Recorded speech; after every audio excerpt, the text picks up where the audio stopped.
What's going on, everyone? Welcome to today's video. Have you ever wondered how a GPS dog fence works and which tech components to focus on when you're buying one? Let's break down the key features from antennas to receivers so you can confidently choose the best system to keep your dog safe, which of course is what's most important.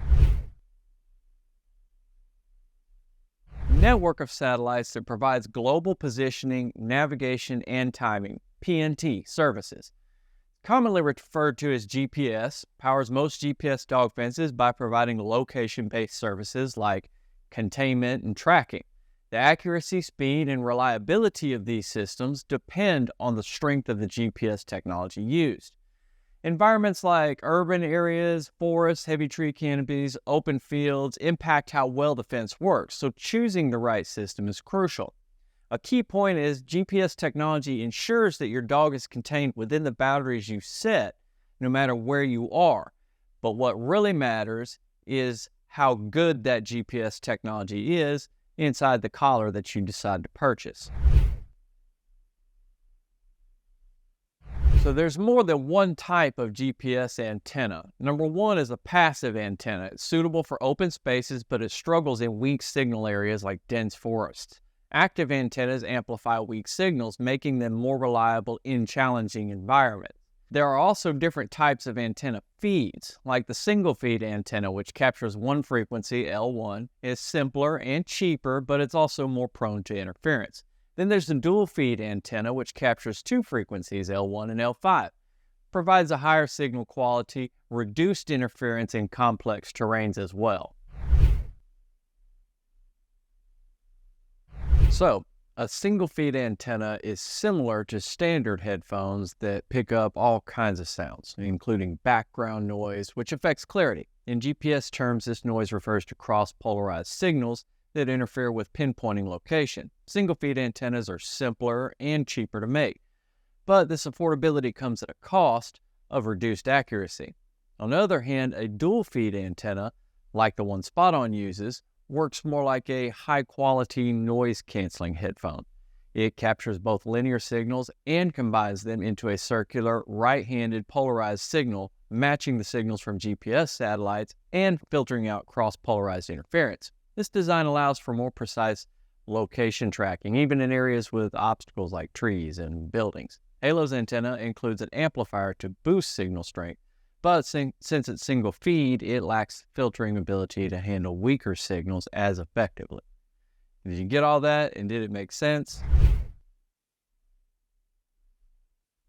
So as it turns out, size does matter. Larger antennas capture more satellite signals, resulting in enhanced tracking accuracy. SpotOn collars, for example, have a larger antenna than others to house more powerful tech or superior location precision.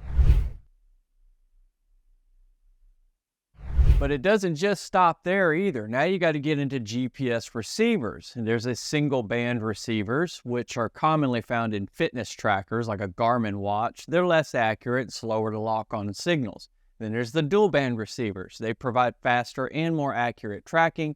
They're ideal for tough environments, but come at a higher cost for obvious reasons. The Halo 4 claims to offer a dual band receiver, but due to its single feed antenna, its performance remains similar to a single band system, if you understand what I'm getting at. We'll put this to the test in a real-world condition here in a little bit. The GPS receiver processes signals from the antenna to determine location, relying on both the antenna and receiver for accurate tracking. SpotOn's design combines a dual-band antenna with a single-band receiver, which improves accuracy by focusing on the strongest signals. In contrast, Halo's system pairs a dual-band receiver with a single-feed antenna. However, using a dual-band receiver with a single-feed antenna doesn't enhance performance. It's comparable to a radio that supports both AM and FM, but can only pick up AM signals. Thus, it's not using its full capability. What we're going to do is some real-world tests. We'll conduct 3 different test scenarios to compare the SpotOn, the Halo 4, and the Invisible Fence GPS systems in various conditions. The first, I'll get up in the pine and the oak trees and that kind of environment because they could block GPS signals. Now, obviously, an open field, sunny day like it is today, not cloudy and rainy, so you'll get the best GPS signal. And then third, I'm going to throw in my backyard just to kind of give you an idea of your general standard neighborhood house. But for each test, we'll analyze how the systems handle the interference and signal degradation. And just for what it's worth, my backyard is sort of a heavy tree canopy, but it also has some openings in it throughout. So it's kind of a healthy mix of the two, actually, and it works out great. All right, we're out here in my own backyard. It's partially covered, so it's kind of a substitute for a cloudy day. I wanted to do a completely uncovered, wide open area, and then a partially covered area. And the last test I'm going to run on these collars is going to be in deeper woods with a heavier tree canopy. So doing it here, just going to do the same exact thing, did out in the open field. Got a ridiculous little horse here with the Halo 4 collar on, pointed downward, or mostly downward in the way that it would normally face when a dog's wearing it. So I'm going to do the same exact thing, just kind of walk out a little bit, got my pole set up, going to walk towards that. That first one is the interior of the boundary, and that second one is the outside of the boundary. So we'll see what we can get. All right.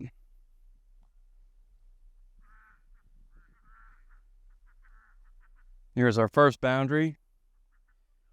Like the open area, nothing.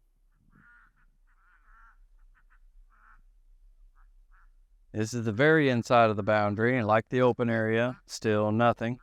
Can't walk much further here, or I'm hanging out with my chickens. There we go, finally got one. I'd say about 15 feet past the inside boundary. Only got that initial little beep. See if it gives it to us on the way back.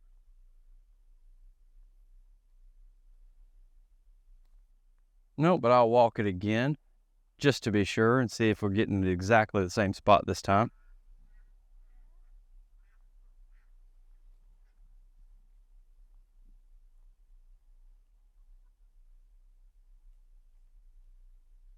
This time, nothing. Not a thing.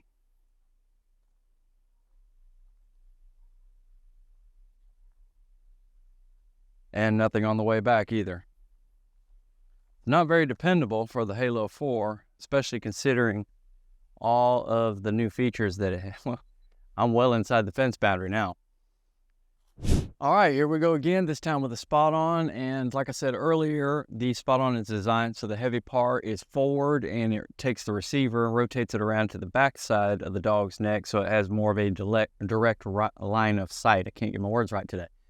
So we'll test that out with a little bit of tree canopy versus the wide open field from earlier. With our handy dandy horse, of course. All right. First pole.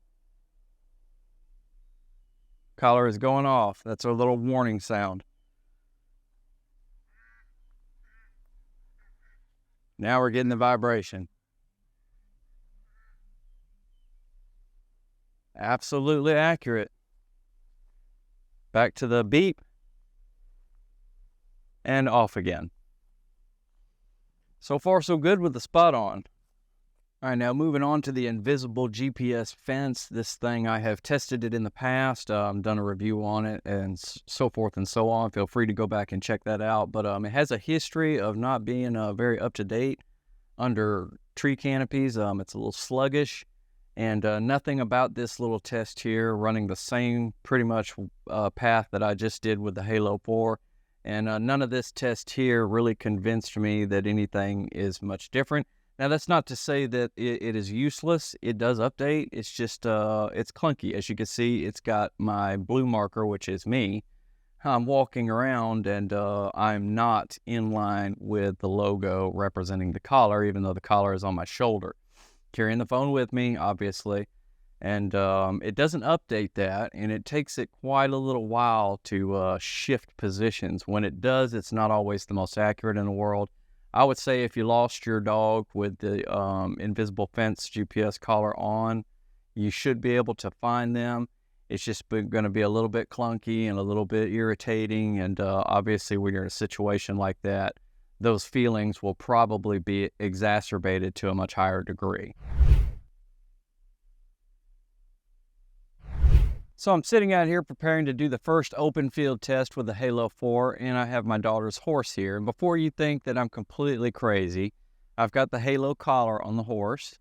And the reason being is because me carrying the collar personally does not properly orient it like it should be or it would be on a dog. And I'm not going to bring Aries and Athena out here and subject them to repeated shocks, vibrations, tones, and things of that nature just so that I can show you that the collar works. That's not right. My dogs have already been trained to stay inside their fence. They don't need to come out here and endure all that. So my best solution was to simply put it on a horse and carry it like that. That's normally how the collar would be oriented. So when I carry it over to the invisible barrier to check how well the collar responds and how accurate it is, it should be correctly oriented. And that's the entire purpose of it, as silly as it looks. It is what it is. So with that being said, here we go with the Halo 4 open field. Going to test it and see how it works.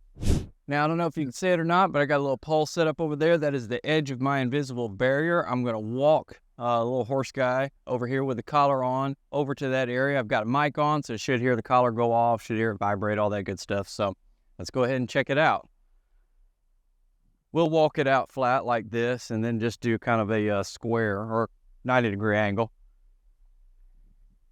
And keeping the horse low like a big dog.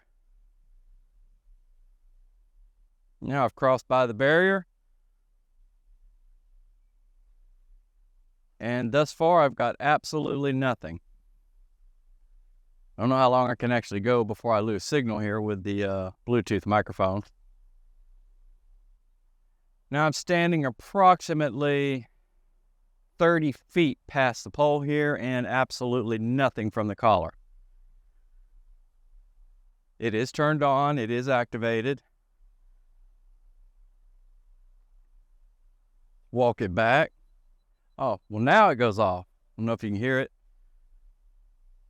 Coming back to the fence made it go off. Back it up a little bit. Let's approach the barrier again from this side, from the wrong side. Once again, it goes off as I re-enter the barrier. That makes absolutely no sense. And I was holding it up that time, so. Not a good look for a brand new Halo 4, I would say.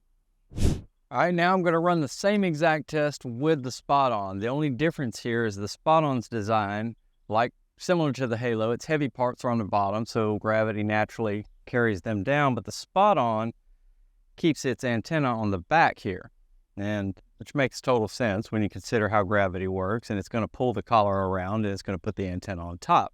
So let's see if that improves the accuracy as we walk it to the same border. I'll just do the same exact thing did with the Halo 4. Walk out a 90-degree angle here and then approach the border.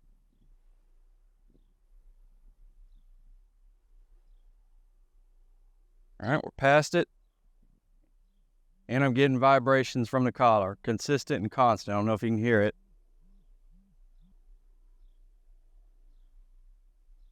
I would say probably 3 or 4 feet past the little visible fence border here. It's still going off. It's very quiet. Dogs can hear them much better than we can. So let's try it one more time.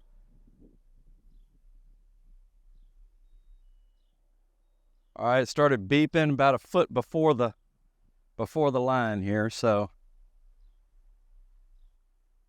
And now it's vibrating again about 7 to 8 feet past the pole. A much better overall test than the Halo 4. Get back inside the barrier here and make it be quiet. All right. Our trusty little horse here is doing good. On to the invisible fence. All right, we're going to kick things off in a heavily wooded environment with a much better tree canopy overhead, lots of shade with our infamous little horse here. Got the Halo collar on, situated the same exact way as it was in the backyard and the wide open field. Don't have far to go. I've got my line set up there on that piece of stick or whatever sticking out. I couldn't bring my poles out here, but I set that up just for convenience. So that is the barrier now, and we're going to walk it out like a good dog.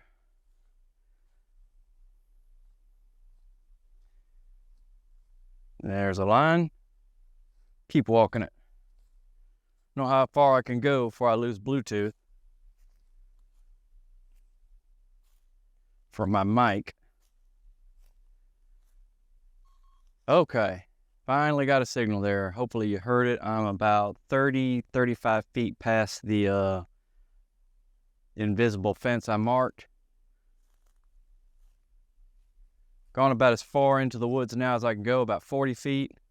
So I'm gonna walk it back.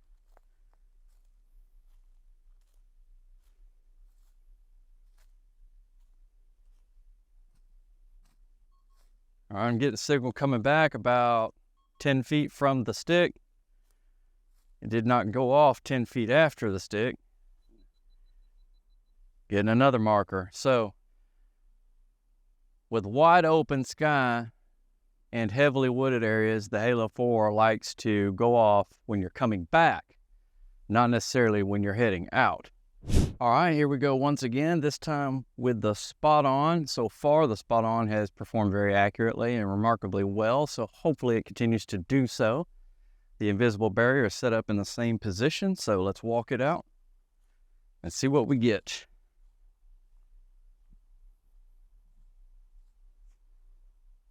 Nada.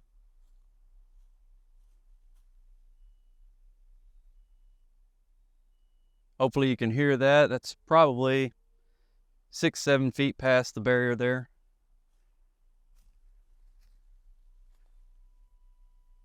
Now I'm getting the long tone about 15 feet past the invisible fence.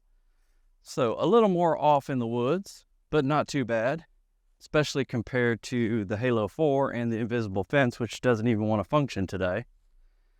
So I'd say all in all, the SpotOn has definitely proved itself worthy of the smart collar moniker.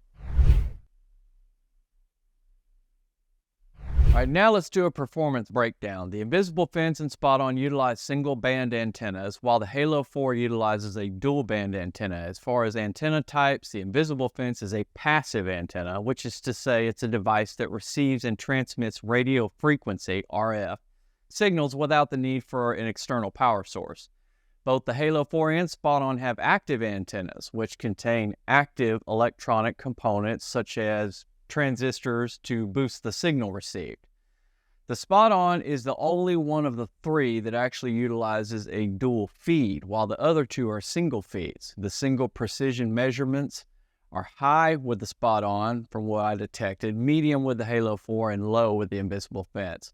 It's the same with the interference resistance and the multipath mitigation. Test results in the pine and the oak trees show a fairly weak performance with the invisible fence, which is a common problem with those. Moderate loss with the Halo 4 and a fairly strong signal retention with the SpotOn. Now out there in the backyard here, just walking around, the results were pretty much the same, identical across the board. Now, as far as my recommendations on these, I think the SpotOns are best for large properties with heavy tree coverage due to the dual feed antenna and superior signal retention. Halo 4, moderate needs. There's a little improved accuracy with the dual band receivers, but it's limited by a single feed antenna. And as you can see today, it was very glitchy, having problems in the wide open and in the wooded areas. And just to be honest with you, I've had more issues with the Halo 4 now than I did with the Halo 3, and I did an earlier review on the Halo 4 where it was surprisingly accurate. However, the big difference here is I reversed that collar to make it point downward like it normally will on a dog, and you know, it's supposed to kind of point sideways, which is kind of how I leveraged it out there today. But it seems to make a huge difference with this collar, and you can see the results. As far as the invisible fence GPS, had some decent accuracy tests on it. I would recommend it for maybe a budget buy, maybe. And that's if you live in a wide open area and don't mind dealing with frustration after frustration, because the collar is barely functional today. Done resets on it, turned it off, deleted the app, reinstalled the app, called customer service who told me to do all those things that I already did. And it's still updating. It's been updating for approximately 15 hours now, and sitting at 0 minutes remaining. That includes when you reinstall everything, and it starts its update procedure and stays in its update procedure. So the Invisible Fence GPS previous reviews, if you go back and check those out, and comparisons, it's always been a bit quirky. So I would not personally recommend it unless you just really need a smart collar and it's the budget option. And like I said, you live in a wide open area and don't mind frustration. As always, I appreciate everybody checking out the channel. I hope this breakdown helps you choose the best GPS dog fence for your needs. For more insights, feel free to check the description for links and recommendations that I routinely put down there. And don't forget to like and subscribe, obviously, for more tech reviews and helpful guides. And we'll see you in the next video.